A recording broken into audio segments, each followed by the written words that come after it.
scene, there's this big boss guy. He's coming into theater where these girls are gonna perform for him, and the song is pretty much his introduction song when he's introduced into the film.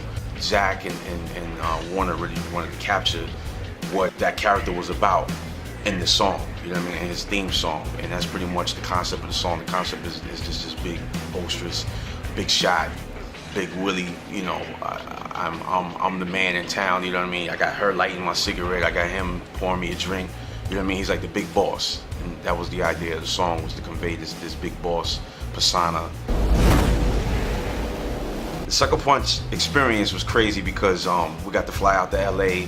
I got to meet Zach Snyder, Darren Higgins, Tyler Bates. Like, these all phenomenal people. It was just a great experience because we got to sit. It's been a while since I've been in a big studio and got to bounce ideas off of other creative people. So we were in there, it seemed like 3 days, but it was only for a couple hours, you know what I mean? We were in there just bouncing ideas off of each other. It was great, man. It was a great experience. The original version that I did, the demo that I did for the song, they heard, but it didn't go with the scene. So when they saw the scene, they wanted to hear a newer version that actually went with the scene, and then if it was something that they liked, they would approve it. So if anything, I was excited. I didn't feel pressured. I was just like, damn, like Queen wants to hear what I got to say. It's funny though, because I've seen a lot of comments online, like people that are like diehard Queen fans. It was almost as if they didn't know Queen had control over the song. You know what I'm saying? They felt like, well, if Queen knew this was happening, they wouldn't have let this rapper remake their song or such and such. And I'm like, well, man, Queen had everything to do with it. You know what I'm saying? They was a part of it from the jump. And I just feel like people like that kind of closed-minded. And I like the idea that Queen was open-minded enough to have a rapper do a mashup of their hit songs.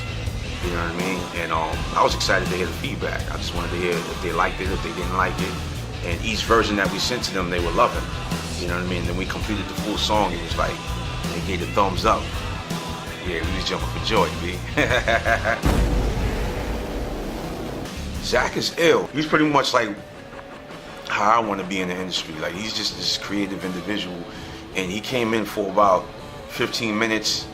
He sat in the chair. You can tell he's a real comfortable dude. He sat in the chair, put his foot under his ass, and just was like, he just sat kind of like a kid. And he was expressing himself, and his hands were all over the place. And he was like, well, I want this, and I want. It was almost like being in the room with Walt Disney or some shit. You know what I mean? Like, he just was like this creative mind that was throwing out these ideas and stuff, and I was just absorbing it. Like, wow, this is how I want to be. You know what I'm saying? I want to be able to walk in and throw out these ideas and have people bring it to fruition. You know what I mean? Like, he's a crazy cool dude. Crazy cool, man. He came in, he had his Converse on, and he just was crazy cool, not stuffy and nothing like that. He wasn't an asshole, he wasn't stuck up, anything. Crazy cool cat. Now, I've worked on other soundtracks. I've done Fast and Furious, the original Fast and Furious. We've done Rush Hour, Any Given Sunday. I've done music on there with a band called POD. So yeah, this wasn't the first, and hopefully it's not the last. I'm trying to get a song on the Men in Black 3 soundtrack.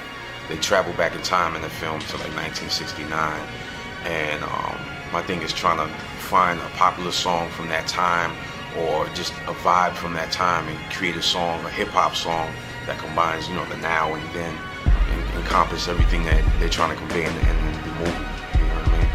And I'm also trying to keep Will Smith in mind. You know what I mean? So it's not going to be a crazy hard Armageddon joint. You know what I mean? It'll be a little bit more friendlier for the kids. The first EP that I dropped is called The Journal, Volume 1, Rebirth. The concept of that is that a lot of rappers that were out in my time when I was with Terror Squad, they're rapping now, but they don't really have that energy that they once had at that time. And they're like freaking talking on tracks, you know what I'm saying? Instead of rapping, they just freaking mumbling and talking on tracks. And I caught myself doing that. It wasn't until I did It's Over remix with Fat Joe and Noriega on it that I turned it up a little bit, you know what I'm saying? I turned up my energy a little bit and kind of reconnected with that passion of when I was younger and when I was really hungry. And that right there kind of signified like my rebirth, like I was back, you know what I'm saying? Like I reconnected with that passion and that hunger, you know what I mean? So from then on, all of my music pretty much exerted that hunger. The following EP is called Outbreak. The concept behind Outbreak is after the rebirth, you know, I kind of spread like wildfire, like I spread like a virus in a way, in a sense, you know what I mean? I've gotten my profile is raised a lot more than it was before, so we're touching a lot more people now, so it's pretty much almost like a viral type of thing, like an epidemic, you know what I mean? So that's what outbreak symbolizes.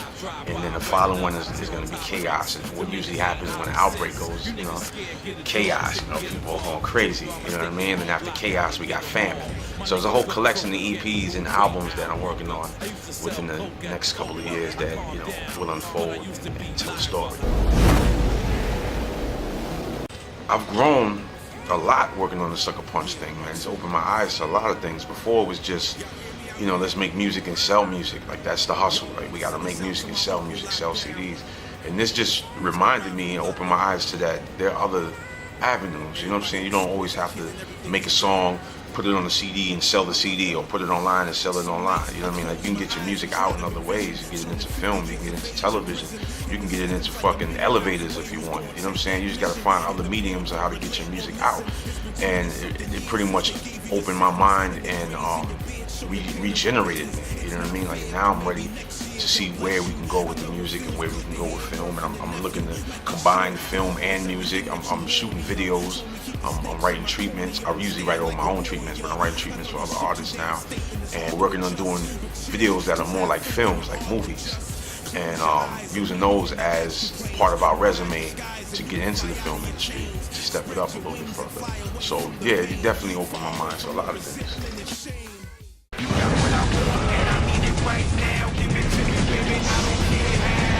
I hold my money with my left, got the world in my right pocket. Smoker, stove with my right in between, counting my profits. Poker faces, I soak up the taste, this display of women on my sofa, doing the type of things I love so much. But so what? I'm sleazy, it's not easy being Joe Smut. With more bucks than you can count, more than what's in your clutch. I could fund a small war and start a recession. A big dog, a boss hog. What I want is the question.